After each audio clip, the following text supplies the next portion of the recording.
So good afternoon and welcome to this seminar in the series of the Department of Epidemiology.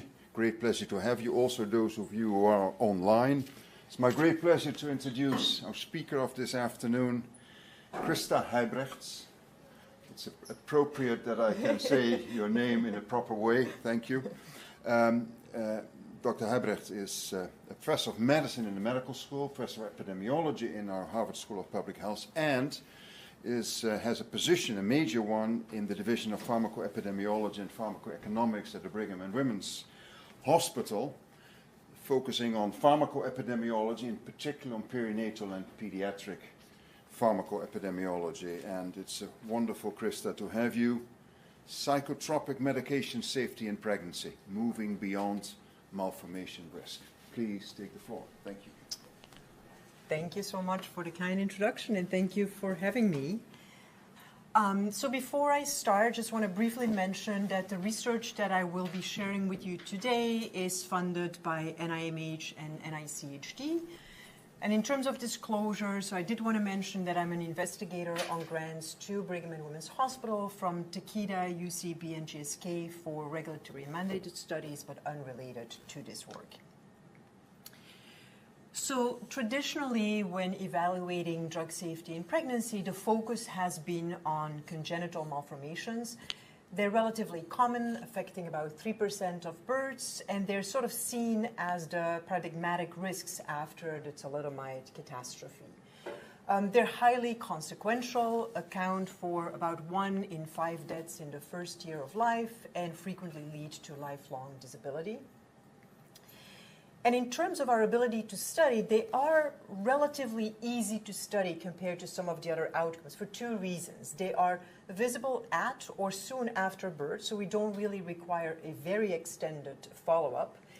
And the etiologically relevant window is relatively well known. It's sort of the first trimester. Depending on the specific malformation, it can be a more narrow window within that time frame.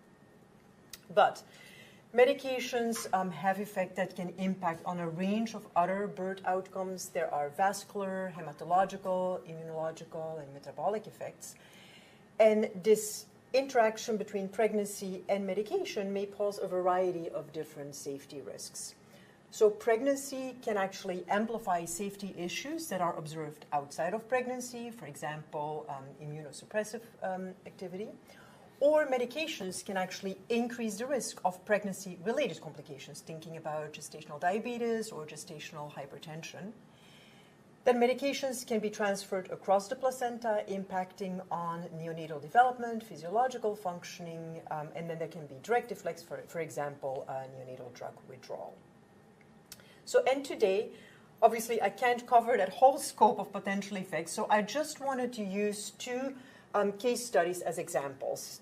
Depending on the available time, I might not be able to get through it all, but I wanted to focus on benzodiazepines and the risk of spontaneous abortion, as well as topiramate and the risk of autism spectrum disorder. And when we're thinking about challenges in studying these associations, to some extent, or some of the challenges are driven specifically by the data source that is being used. So I wanted to clarify from the beginning that the challenges I will be focusing on when trying to address these questions in the context of using these mother-child cohorts that are nested in these large nationwide healthcare claims databases. So our group does a lot of work with the nationwide Medicaid data, as well as these nationwide databases of commercially insured women, for example, MarketScan, there's Optum, there's others. And so some of the challenges that we face with these databases is, on the one hand, the benefit is the large size, and we have rich information that can be used for confounding adjustment. But on the flip side, as is often the case, there is threat of potential misclassification, residual confounding, and selection bias, for example, when we condition on live births. So that in terms of the background. So then moving to the first example.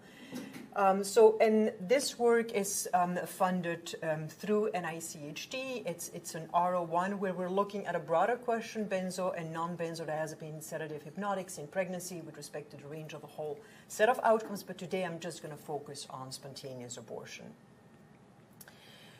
So why benzodiazepines? Well, they're used relatively commonly in pregnancy. About 2% of pregnancies have exposure to benzodiazepines, and the prevalence has really been increasing over time.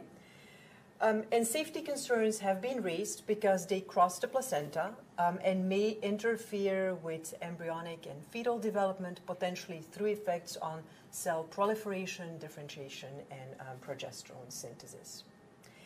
And earlier this year, a meta-analysis was actually published, including 10 different studies, showing that there is actually an increased risk of spontaneous abortion following exposure to benzodiazepines in early pregnancy. Their pooled estimate lands at around 1.7, but if you look at each of the individual studies, they all show an increased risk, some actually a very substantial increase in risk. But looking at that literature and thinking about the study design, two concerns sort of came to mind for us. And the first one is the potential for immortal time bias arising from misalignment of time zero. Because what a number of the cohort studies actually do is they look at exposure at any time during early pregnancy. And as you can see in the diagram here, first of all, we know that until the treatment is initiated, the spontaneous abortion could not have happened, so that is the immortal time. And also the live births will have a greater opportunity for exposure than the non-live births because we're dealing with a longer time period of observation. And so for both of these issues will actually tend to bias towards the null, right? So that was the first issue we were concerned about. The second issue we were concerned about is the potential for reverse causation, because benzodiazepines tend to be prescribed around the time of an impending spontaneous abortion. For example, in preparation for procedures related to the spontaneous abortion. And here I'm sort of referring to the benzodiazepine prescriptions in that orangey box, like the pregnancy loss has already started, has not been recognized yet in the data source that we work with, or has not clinically been recognized yet, but the benzodiazepine is sort of prescribed for initial symptoms, compared to the green prescription where it's truly before any sign of a pregnancy arrest. And this sort of reverse causation would bias away from the null. So we're two potential biases that we're concerned about, both operating in opposite directions, so it's sort of hard to know what the net effect would be on the association being studied. So we wanted to address this, and we started with defining the causal question as, does initiating by benzodiazepine treatment during the first 20 weeks of gestation, which is the time window at risk for spontaneous abortion, increase the risk of spontaneous abortion compared to not initiating a benzodiazepine during that time window? And in order to try and avoid immortal time bias, we designed it as a sequential target trial emulation. So there's a sequence of trials from gestational week 1 to gestational week 20, and by doing it that way, we align the gestational age at the time of treatment initiation between our two groups. And so for each of these 20 weekly trials, women are eligible if they remained pregnant at the beginning of that gestational week and then did not previously initiate a benzodiazepine during pregnancy. To address the reverse causation, we took a number of different steps.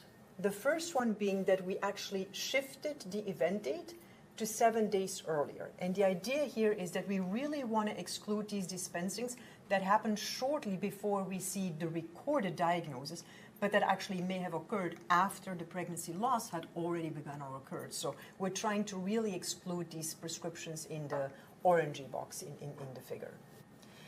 The second thing we did is we required the day supply of the benzodiazepine prescription to be greater than 3 days. Again, with the idea that these very short-term prescriptions are more likely to be issued for procedures related to the spontaneous abortion itself.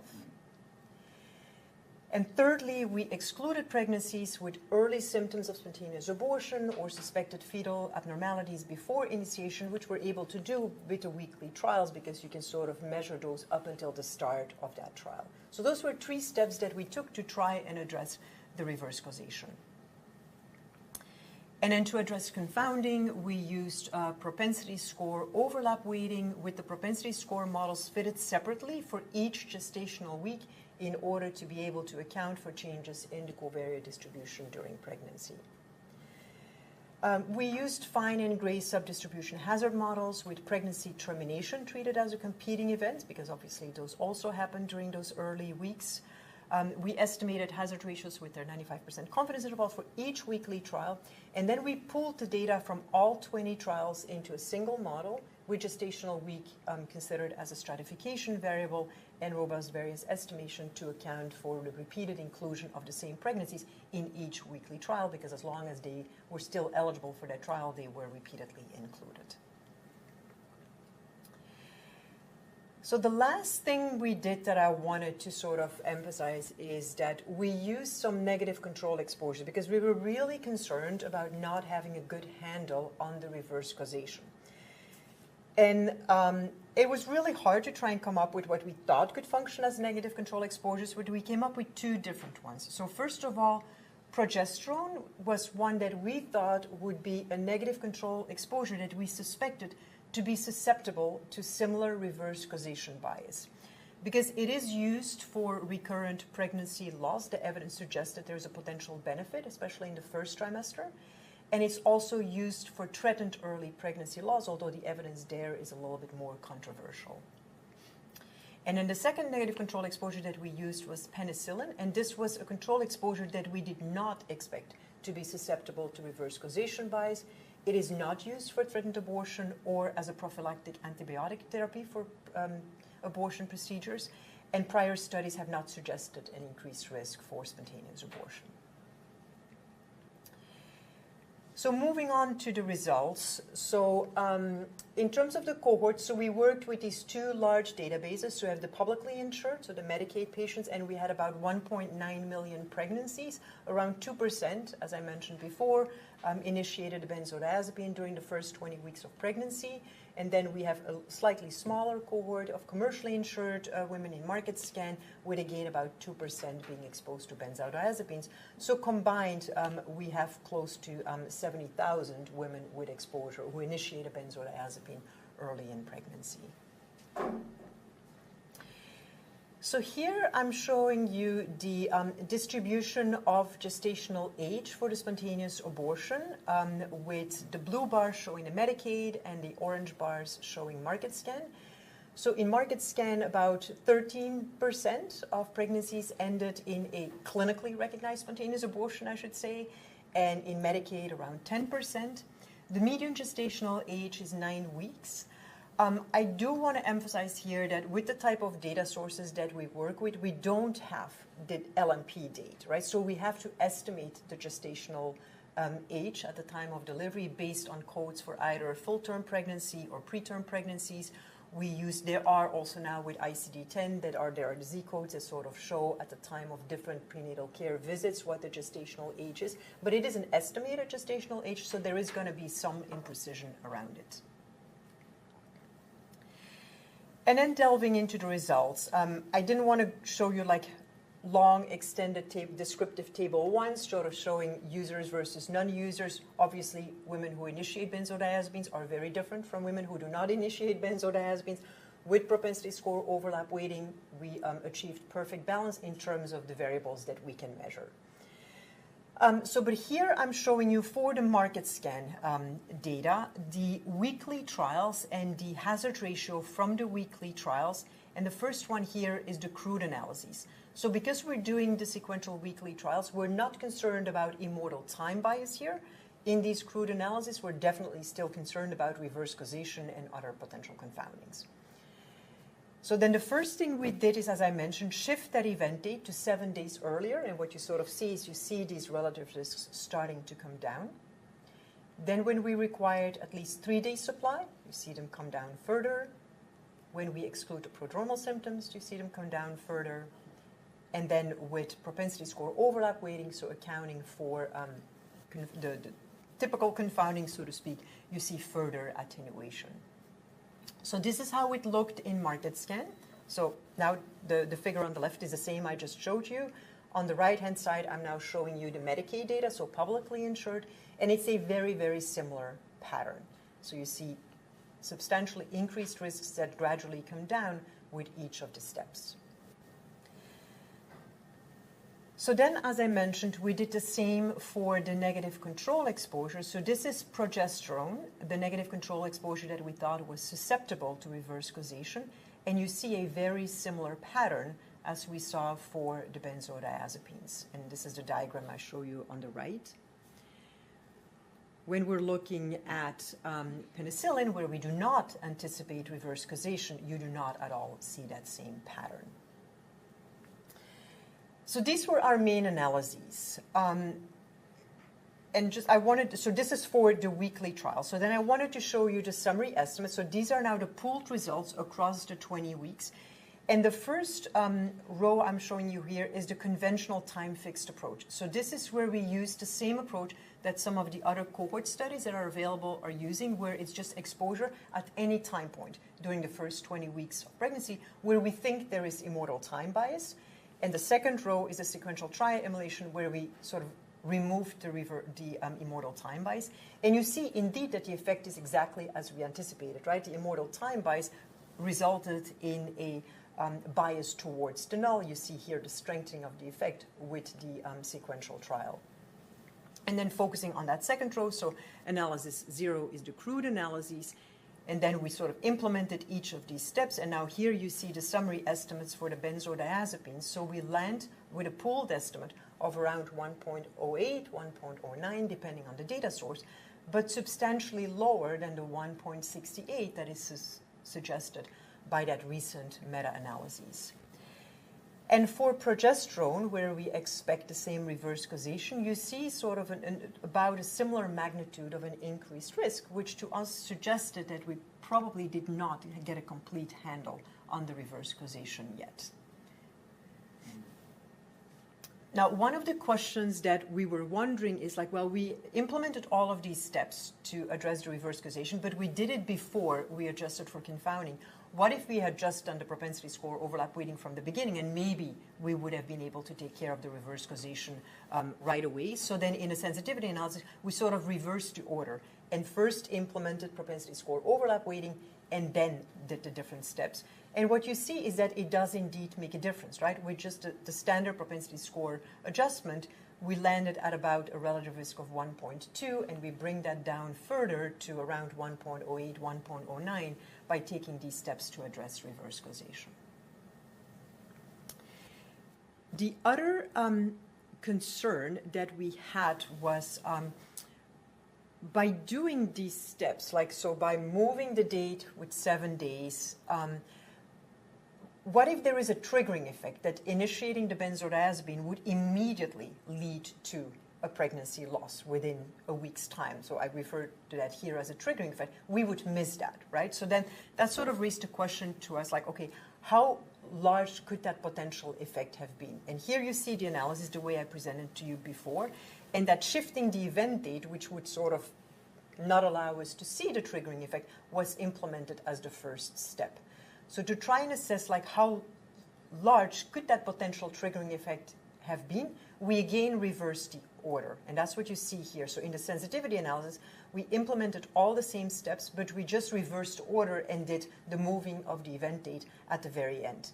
And what you see is that that's not really what is explaining what we see. So before we shift the event date, we are at around 1.10, and then it's just a tiny little bit lower by shifting the event date. So if there is a triggering effect that we're missing by this approach, it's definitely not a large triggering effect at all. It's almost negligible, I would say. So this is just a very quick overview of this study and the findings, but in terms of the strengths, so what we saw as the strengths was that we were able to do it in two different data sources in parallel, right? So we put a lot of emphasis on trying to replicate findings to make sure that it's not like a chance finding. And here we saw exactly the same in the Medicaid data as we saw in the market scan data. So we very consciously implemented a number of design choices to account for likely biases, so the immortal time bias, reverse causation bias, and then the negative control exposures, to try and assess whether there was any residual reverse causation bias. But obviously, there's also a number of potential limitations in terms of exposure misclassification. So exposure was based on filling a first prescription. We all know that filling a prescription does not mean that the medication is actually taken as intended. And it was an intent to treat approach in the sense that we did not look at like how consistently the medication was taken over time. There's always potential for residual unmeasured confounding, so information on indications for use and early symptoms of spontaneous abortion may be inconsistently recorded in the data we're working with. And then finally, the last issue that I mentioned before is that we had to estimate the LNP. We use approaches that have been validated, so we have developed these algorithms over time and have validated them both for live births and non-live births, but obviously there's always going to be some misclassification, and the resulting bias could be in either direction depending on whether we're overestimating or underestimating the gestational age. But in general, so what we concluded is that after careful attention to confounding, it resulted in an association that is substantially smaller than what has previously been reported in the individual studies as well as in that meta-analysis. And the negative control analyses to us further indicated that this remaining small increase that we still observed likely reflects residual reverse causation bias rather than a true causal effect. And the findings suggest that benzodiazepines are not associated with a meaningful increased risk of spontaneous abortion. But definitely not an easy study to interpret. In terms of the findings, I would very much welcome any viewpoint later on when we get to the discussion part, and the manuscript is currently under review. So we'll see what the reviewers think. So that was sort of the first study. The second one, so shifting gears from non-live births to live births, is, as I mentioned, like another challenge when sort of looking at outcomes other than congenital malformations. Sometimes some of these outcomes occur over a very long time window, such as neurodevelopmental disorders that really occur during childhood. And the work that I'll be sharing today was done in the context of an R01 from NIMH, where we actually looked at exposure to many different psychotropic medications, not just topiramate and the risk of a whole range of neurodevelopmental disorders. Today I'll just focus on topiramate and autism. So in terms of background, so evidence has accumulated on the effect of valproate specifically during pregnancy and the risk of neurodevelopmental disorders in children. Because valproate is also teratogenic, that sort of raises the question whether there is a common causal mechanism for teratogenicity and fetal neurotoxicity. In contrast to valproate, for other anti-seizure medications, the evidence is quite sparse and is contradictory, as is often the case, right? But there is specifically concern about topiramate because it is a known teratogen. It's known to increase the risk of oral clefts.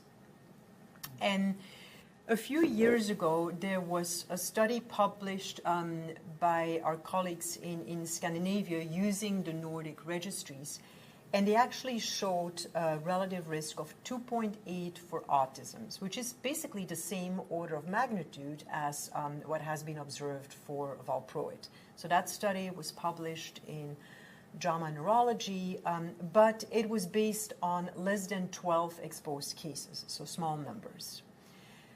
We know that topiramate is not associated with increased neuronal apoptosis in rodents. And the other piece of information is that, so right around the time, so after the Scandinavian study was published, EMA actually had a PRAC review, which was initiated at the request of the French Medicines Agency, and sort of reviewed the evidence for topiramate, and recommended that exposure during pregnancy should be avoided because of the risk of neurodevelopmental disorders in addition to the risk of birth defects, so the oral clefts that we know about, and it's also been associated with small for gestational age. And the recommendation is to only use it for epilepsy if there is no alternative treatment that can be used that is effective. So this was sort of the background when we decided to look at this question specifically. And so we had a number of questions, which is the reason why we had submitted that grant in the first place. And our first question was, and this is unrelated even to the topiramate example, can we even validly ascertain these neurodevelopmental disorders with these large claims databases that we're working with? So the first step that we did in the grant is we conducted a validation study. So we developed algorithms for the different types of neurodevelopmental disorders that we were interested in, and then validated them. And today I'm going to focus specifically on autism because that's the example. But to give you an idea, so the algorithm that we used for autism was that we wanted to see the diagnosis after the first year of life, because obviously it takes some time before the diagnosis is going to be apparent. And we wanted to see at least 2 different dates on which the diagnosis was recorded. And here you see the ICD-9 and the ICD-10 codes. And in the validation study, we ended up with a high positive predictive value. So for autism, it was 0.94. I'm showing you also here the PPVs for the other neurodevelopmental disorders that we looked at the time, and they all have high PPVs. Intellectual disability is a little bit lower than the others.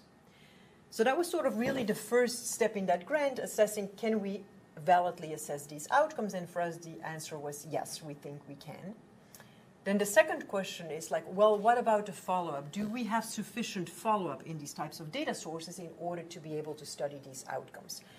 Because as you know, I mean, in the US, you often change health insurance when you change jobs and so forth. So there's a lot of turnover. The answer here, so what you see here is the cumulative incidence curves. Again, I focus here on autism for the publicly insured in blue and the privately insured in orange, with follow-up through 12 years of age. And our conclusion was that we are able to study it, the main reason because we start with such a large cohort to begin with, right? So we have over 1.6 million publicly insured pregnancies at the time. We had close to 1 million privately insured at the time because it's a couple of years ago. So then even though we lose pregnancies over time, we still have, in terms of absolute numbers, relatively large numbers. Obviously, then the main question becomes like, is there a selection bias? Who loses insurance over time? A big reason why the follow-up is shortened is not so much the change in insurance, but it's because when they enter our cohort, because a pregnancy or a delivery that happens in 25 is going to have at most 1 year of follow-up in 26, right? So in those instances, we're not really concerned about the selection bias. It's really when there is a change in insurance. We checked a number of things. For example, we looked at the change in the characteristics of the pregnancies and the children over time to sort of see whether there are big changes in the characteristics over time, suggesting that, yes, there is like a selection over time, but that we did not see evidence of that. Obviously, if you go out very far in time, then the sample becomes a lot smaller and you start seeing some imbalances. But in most of our studies, what we then do is we use censoring weights to try and account at least for the predictors of loss to follow-up that we have information on. But that was sort of the second step we did. Before delving into any of these studies, we did sort of this epidemiological assessment to sort of see, okay, what is the cumulative incidence over time? How does it compare to what we know in general? We looked at stratification by known risk factors. So we looked at stratification by biological sex. We looked at stratification by race, ethnicity, and so forth, by some known risk factors like diabetes, to make sure that we were replicating what is known about these disorders up until now. So, and that study was then the second study that we published from that grant. Then the next question is, well, because as I mentioned, again, for congenital malformations, the advantage is that we've a pretty good grasp on what the etiologically relevant time window is. Well, what is the etiologically relevant time window for neurodevelopmental disorders? And we're mostly concerned about the period of synaptogenesis. And as you can see here, that's sort of most intense during the second half of pregnancy. So based on that, we defined the second half of pregnancy from week 19 onwards as our primary exposure window. But because there's other potential mechanisms through which these medications could sort of affect neural development, we also looked at exposure early in pregnancy. So we did it different ways. We looked at late and not early, early and not late, and then early and late together. But our primary window, just based on, because it's the period of most intense synaptogenesis for us, was the second half of pregnancy. And then there was the whole concern about confounding, right? Can we get a handle on confounding when you're looking at these long-term outcomes? And specifically, we're concerned about confounding related to mental health-related issues. This is sort of the conceptual framework that we had included in the grant, and I sort of, many years back, sort of wanted to look back at it and saw what we sort of conceptualized at the time. But we were most concerned about genetic, epigenetic factors, right? So there are clearly genetic factors that makes when the mom has a diagnosis of a mental neurological disorder, that would make actually the child also more susceptible.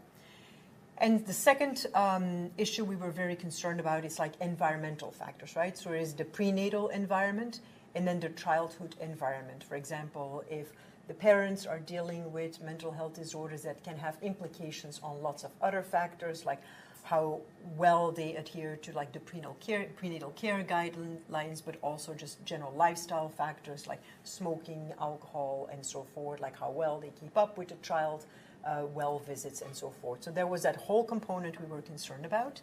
And then there's also obviously the traditional non-mental health confounders. So definitely a complicated picture in terms of potential confounding.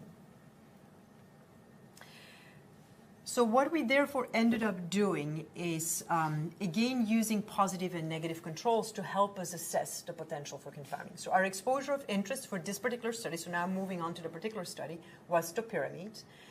We used valproate as a positive control because we expect to see an association between valproate and autism, because that has been really well documented in the literature. And we used lamotrigine as a negative control because the evidence is quite strong that lamotrigine is not associated with an increased risk of autism or neurodevelopmental disorders. For our reference group, which I know is a little bit unconventional outside of pregnancy in pharmacoepies, but we used an unexposed group. So these were really women that did not fill prescription for anti-seizure medications from 3 months before pregnancy until delivery. As I teach in our pharmacoepi course as well, we always say go for an active comparator design whenever you can. We tend to deviate a little bit from that in pregnancy because for so many medications, we do not know whether they are associated with increased risk in pregnancy. And if you're answering a question about comparative safety, then that is fine. But if you're really trying to establish whether there is an increased risk in absolute terms, we want to make sure that we're not comparing against a drug that might also be associated with an increased risk. We did also compare topiramate directly with lamotrigine, but our primary analysis was versus the unexposed. So here are the cumulative incidence curves. So this is just in the crude cohort. So blue shows you the unexposed, gray is topiramate, orange is lamotrigine, and green is valproate. And what you clearly see is before we do anything, unexposed have the lowest risk of autism over time, and all of the anti-seizure medications are associated with an increased risk, with valproate being associated with the greatest increase in risk.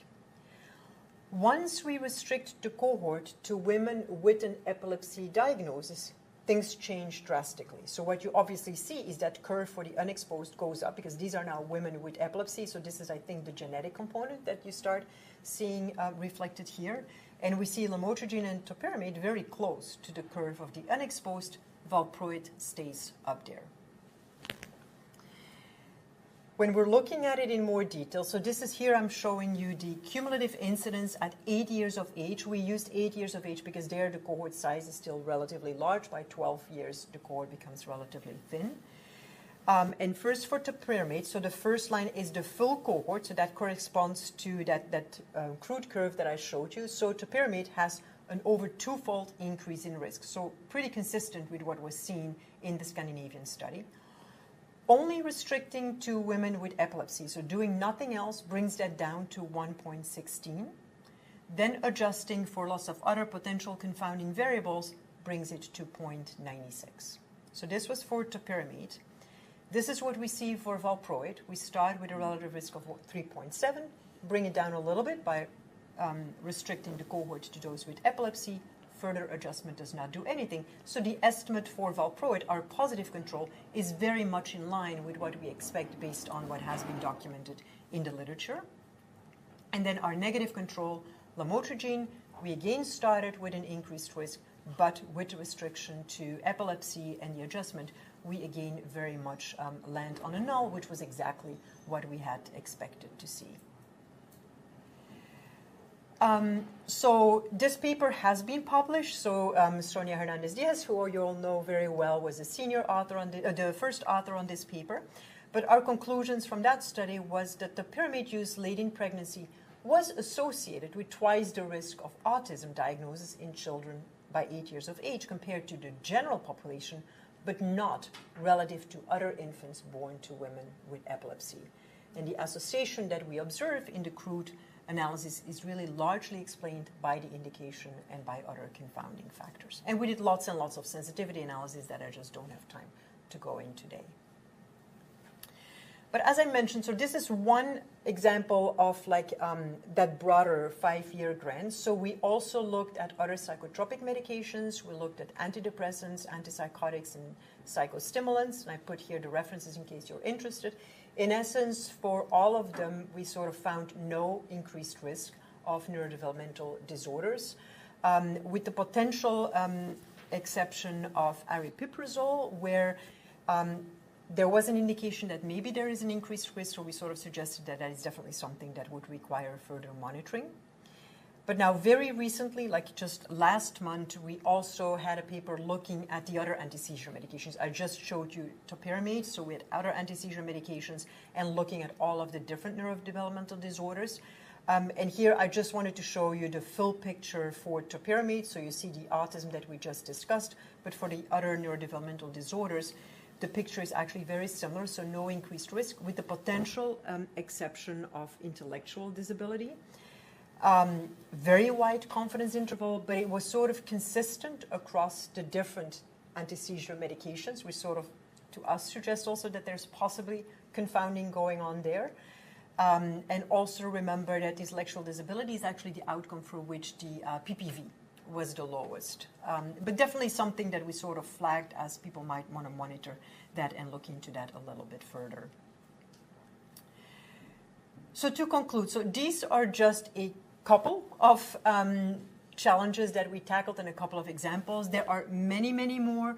There's the competing events in terms of like lack of conception is a competing event for everything else downstream. Early pregnancy losses are competing events. I looked at it as an outcome, but there's often also the issue of dealing with it as a competing event. And then delivery, preterm delivery is a competing event for later outcomes. There is potential for selection bias. For example, fetal outcomes that are prevalent at birth may result in a selection bias if the pregnancy losses after the outcome onset are affected by the treatment and the outcome. So many, many more. So if you are interested, a little bit of advertisement for our course. So Sonia and myself have been working hard earlier this year to develop a course on causal inference in pregnancy that will be offered in the fall. If you're interested, you can join the listserv. Jack actually just sent us the QR code yesterday. So we'll be discussing lots more related to this challenge of studying drug safety in pregnancy. So, and finally, although I'm the one presenting here, obviously this is work of an entire team. So this is the work of the Harvard Program on Perinatal and Pediatric Pharmacoepidemiology. The studies I highlighted today, the faculty I really want to recognize there, or the researchers I want to recognize there, is Grace Lynn from our group, who really took the lead on the spontaneous abortion study together with Lorene Straub, and then obviously Sonia Hernandez-Diaz. But there's lots of investigators and participating in the group, contributing to all the work. So thank you so much. I think I made it on time. you very, very much. Only easy questions now. Great, the easy great presentation, and the systematic that you do this, build this up, time zero and reverse causation. My great compliments, I must say. Any questions or comments? Alec Walker. Dr. Walker. Wonderful presentation. I was curious about the results of penicillin in the first study, which I would have expected to be not susceptible to any of the biases apart from the immortal time bias involved, and yet it seems it wasn't just a flat line going across all the weeks of pregnancy, but it seemed to be something driving penicillin. The graphic would show it. Yes. It would have been it. You've given looking at the confidence intervals. Okay, no, I was. We interpreted it really as pretty flat, really is flat, right? I'm sorry. It's impressive, in fact. Impressively flat. And so the real testimony to getting a good negative control. Is this, I imagine that pregnancies are well enough studied that there are good negative controls that you can often call on for comparisons like penicillin. Not really, I think, because as I mentioned, there's not a lot of information on a lot of medications, right? To really be confident that they're not associated, we try whenever we can, but it's not easy, I think, because there's so much unknown, because so many medications and so many outcomes have not been. So maybe in terms of congenital malformations, there's more known, but for some of these other outcomes, it's harder to know. The other point that struck me was that I wondered if you were not going beyond the data, but going to right at the outer limits of the data by suggesting that there was a study of autism as diagnosed through 8 years or 7 years or 10 years or whatever. Because if you looked at the cohorts, they were down to about a third of their original size by 3 or 4 years of follow-up. And so all of your estimates, all your collective estimates, really would have been driven by early autism diagnosis.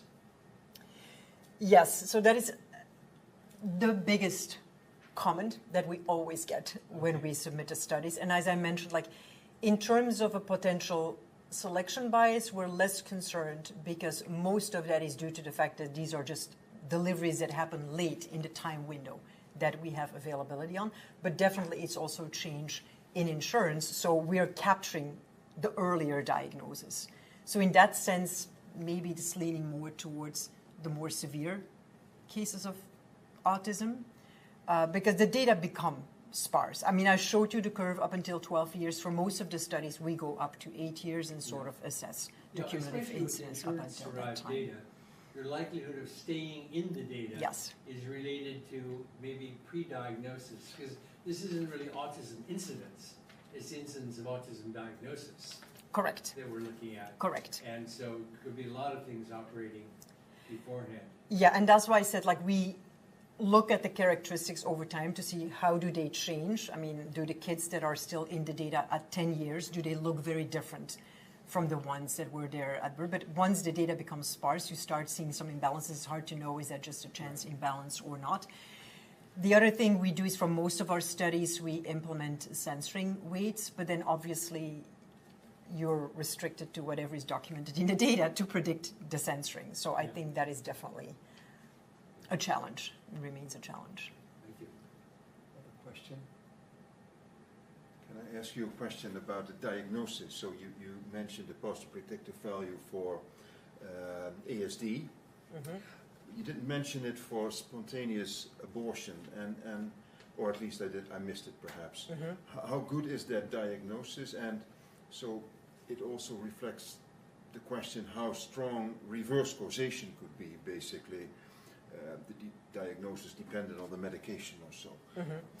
Yeah, I didn't mention it. We did validation studies there as well, and it's again relatively, it's good, it's high, the positive predictive value.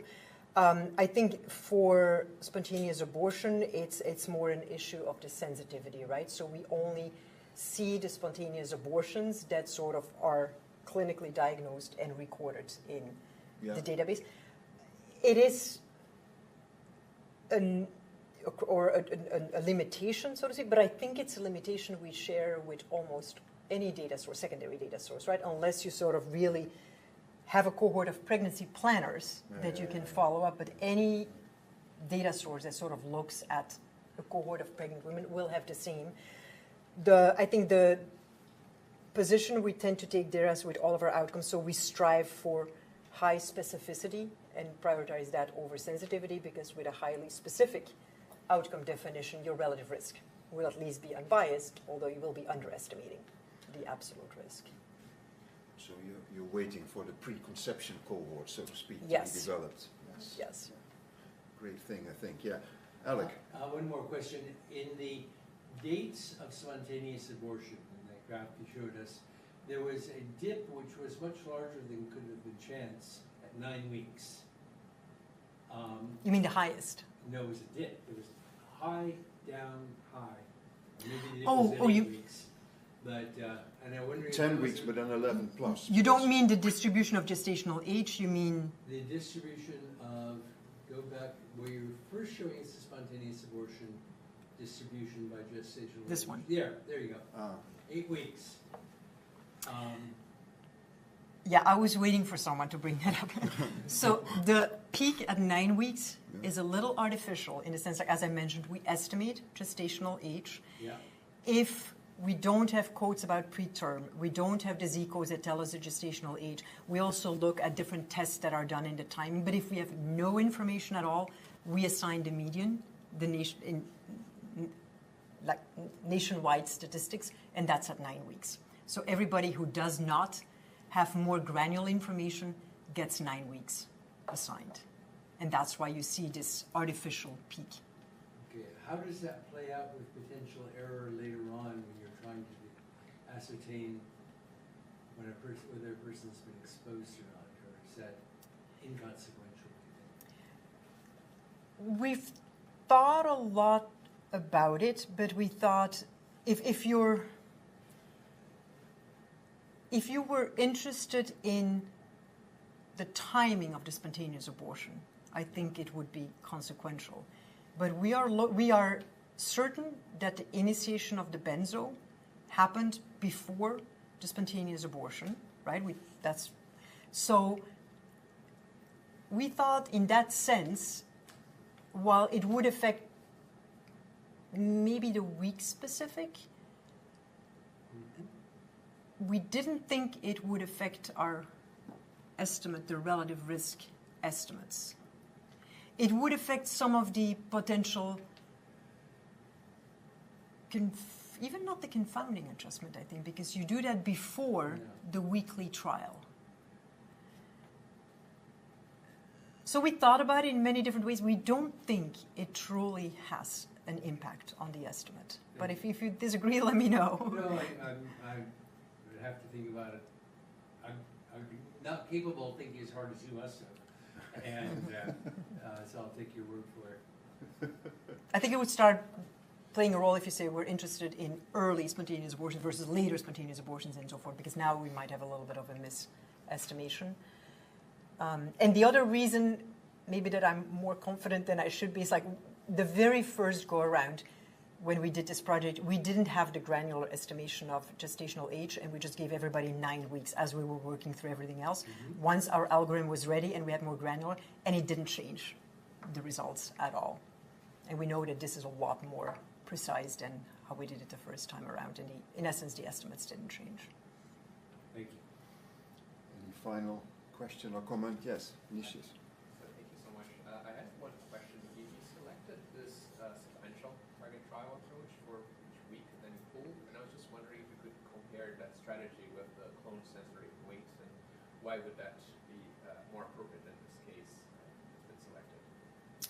So here, the reason we did the sequential is because we were really focused on trying to align the time of initiation, right? I think the clone sensor weighting becomes more relevant if, like, at time 0, you don't know yet which treatment group somebody is going to go in. But here, the goal was really in align time 0.